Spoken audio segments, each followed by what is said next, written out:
बंदा सवाल करे भाई, एक बंदा हम जवाब दे भाई। मेरे भाइयों सानू ये साडी जिम्मेदारी है, ये साडी ड्यूटी है कि ਤੁਹਾਡੀ ਹਿਫਾਜ਼ਤ ਕਰਨਾ, ਤੁਹਾਡੇ ਜਾਨੋ ਮਾਲ ਦੀ ਹਿਫਾਜ਼ਤ ਕਰਨਾ। ठीक है जी। मैं हले जस्ट आए हाँ तो सिर्फ 20 तरीक ਮੈਨੂੰ टाइम दे ਦਿਓ। मैं इंशाल्लाह ਇੱਥੇ ਬੰਦੇ ਇੱਥੇ ਲਿੱਤਰ ਮਾਰਾਂਗਾ ਚੌਕ ਲਿਆ ਕੇ ਔਰ ਤੁਹਾਡੇ ਸਾਹਮਣੇ ਪੇਸ਼ ਕਰਾਂਗਾ। ਜਿਹੜੀ ਡਕੈਤੀਆਂ ਹੋਈਆਂ ਨੇ ਉਹਨਾਂ ਦੇ ਬੰਦੇ ਸਾਨੂੰ 20 ਤਰੀਕ ਤੱਕ ਚਾਹੀਦੇ ਨੇ। 20 ਤਰੀਕ ਤੱਕ ਦੋਨੋਂ ਇੱਥੇ ਚੌਕ अगर 20 तरीक को बंदे ना मिले तो फिर चौक जिम्मेदार तुसी होंगे।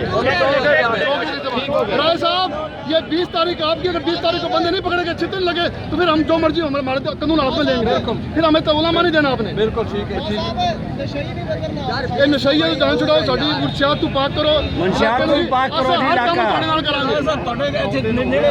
ਤੁਸੀਂ ਸਾਲ ਕਰੋ 1 ਲੱਖ ਯਾਦ ਨਜ਼ਰ ਆਵੇ ਸਾਡੇ ਬੱਚਿਆਂ ਨੂੰ ਬਹੁਤ ਬੰਦਾ ਹੈਗਾ ਚੌਕ ਦਾ ਪਰਚਾ ਦੇ ठीक है, कौन पर्चा देंगे जी?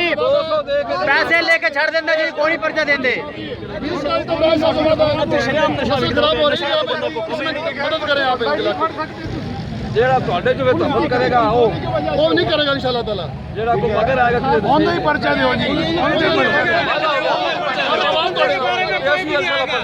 ਆਵਾਮ ਤੁਹਾਡੇ ਨਾਲ ਹੈ, ਤੁਹਾਡਾ ਕਿਤੇ ਮਸਲਾ ਬਣਦਾ, ਮੁਕਾਬਲਾ ਹੁੰਦਾ, ਤੁਸੀਂ ਸਾਨੂੰ ਕਾਲ ਕਰੋ, ਅਸੀਂ ਸਾਰੇ ਇਕੱਠੇ ਹੋ ਕੇ ਆਵਾਂਗੇ। ਇਹਨਾਂ ਦਾ ਕਿਲਾ ਕਮਾ ਕਰੋ, ਇਹਨਾਂ ਬਦਮਾਸ਼ਾਂ ਦਾ। ਇਨਸ਼ਾਅੱਲਾ ਹਾਂਜੀ ਇਹਨਾਂ ਦੇ ਬੇਲੀ ਨੇ।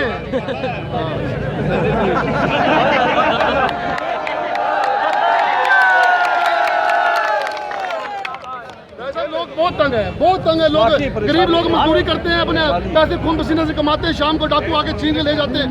देखो जी, कहाँ जाए लोग?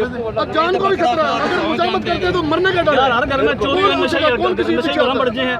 ताले दौड़ नशे रात में दिन में शराब नशा बंद थावे कोई पूछता नहीं करे। जितने पौड़ियां नहीं पकड़ोगे क्या होगा? हाँ जी, हाँ दुनिया जाने का पौड़ी में इकट्ठा हो रहा है। सर तुसी दूसरा 7 बजे तो लेके ना, नहीं साथ क्यों नहीं 7 से लेके शाम को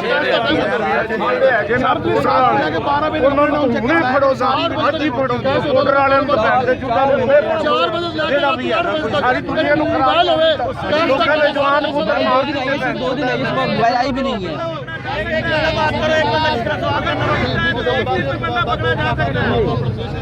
जहर खान आगे आना जरा तू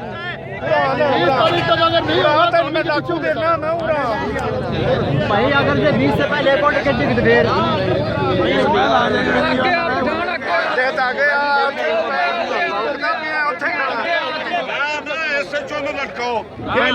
डाकू ਇਹਨਾਂ ਦੇ ਨਾਂ ਲੇਕਿਨ ਜਦ ਔਰ ਕਰਾਉਂਦੇ ਤੀਸਰਾ ਦੇ ਲੈ ਕੇ ਡਾਕੂ ਨਾਂ ਲਾਏ ਨਾਂ ਲਾਉਂਦੇ ਨੇ करावे जितू तो डाकू है क्यों नहीं कराते? पीछे भी तो कितने एसएचओ सिर्फ करता रहा है ना।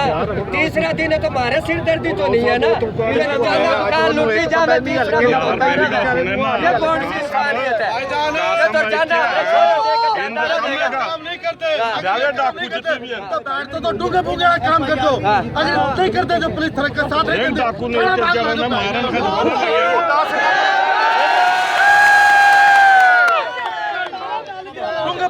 थोड़ा मैं अगला तो आवाज बड़ी मुश्किल है सर जी। जो टाइम देना है कार्रवाई होनी चाहिए। आधा सामान ही बड़ी कोई बंदा महफूज नहीं है, कोई छोटा चाहे कोई बड़ा कारोबारी है। तीसरी चोरी हो, तीसरी क्यों? 4 लाख रुपया